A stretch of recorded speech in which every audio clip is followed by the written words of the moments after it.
গাইবান্ধা 250 শয্যা জেনারেল হাসপাতালের জন্য 2টি অ্যাম্বুলেন্স থাকলেও ড্রাইভার একজন। এতে রোগীরা সেবা পাচ্ছেন না। এই সুযোগে প্রায় অর্ধশত ফিটনেসবিহীন প্রাইভেট অ্যাম্বুলেন্স দিয়ে তৈরি হয়েছে সিন্ডিকেট। জরুরি প্রয়োজনে নেওয়া হচ্ছে অতিরিক্ত ভাড়া। শামীম আল শাম্মর তথ্য ছবিতে প্রতিবেদন। গাইবান্ধা জেনারেল হাসপাতালে মানুষের জরুরি সেবায় রয়েছে 2টি সরকারি অ্যাম্বুলেন্স, কিন্তু অ্যাম্বুলেন্স থাকলেও চালকের সংখ্যা মাত্র একজন। এলাকাবাসী জানান, এই হাসপাতাল থেকে প্রতিদিন অন্তত 5 থেকে 7 জন রোগীকে আশঙ্কাজনক অবস্থায় অন্য হাসপাতালে যেতে হয়, কিন্তু এক্ষেত্রে হাসপাতাল কর্তৃপক্ষের কোনো পদক্ষেপ নেই। এখানে তো অ্যাম্বুলেন্স নাই, কই পাবো?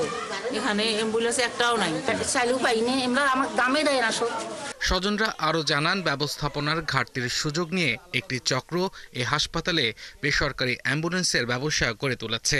জরুরি চিকিৎসার জন্য বেশি টাকা খরচ করে বিভাগীয় শহরে যেতে হচ্ছে রোগীদের। চাইলেও আমরা পাই না, আমরা বলতে গেলে আমাদের উপরে রাগ হয়, তোমরা বাইরে থেকে নিয়ে আসো।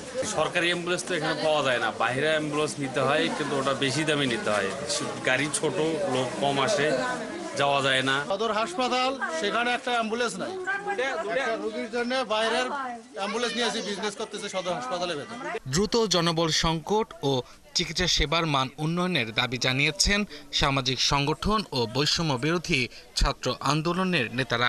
আমাদের এইরকম কিছু গাড়িতে যেতে হয় যেগুলো অ্যাম্বুলেন্সও বলা চলে না, কোনো অক্সিজেন নেই, কোনো সুযোগ সুবিধা নেই, মানে জাস্ট একটা সাধারণ গাড়ির মতো। বেশিরভাগই নিলামে যে হাইস মাইক্রোগুলো কিনতে পাওয়া যায়, ফিটনেস চলে গেছে, সেই গাড়িগুলো কিনে অল্প খরচের মধ্যে অ্যাম্বুলেন্সে কনভার্ট করা হয়। এগুলো ফিটনেসবিহীন অ্যাম্বুলেন্স, এগুলোতে নাই কোনো অক্সিজেন, রোগীদের সেরকম সেবা নাই, কিছু না।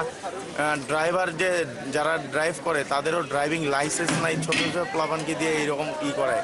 আবাসিক মেডিকেল অফিসার বলছেন, বিষয়টি সমাধানের জন্য তারা কর্তৃপক্ষকে জানিয়েছেন। যখন আমাদের 2টি গাড়ির জন্য 2 জন ড্রাইভার আমরা পাবো, সেক্ষেত্রে আমরা রোগীদেরকে অবশ্যই এখনকার চেয়ে আরো ভালোভাবে সার্ভিস দিতে পারবো। এই হাসপাতালে 2 বিভাগে প্রতিদিন প্রায় হাজারো রোগী সেবা নিতে আসেন। আব্দুল আল মামুন, 71।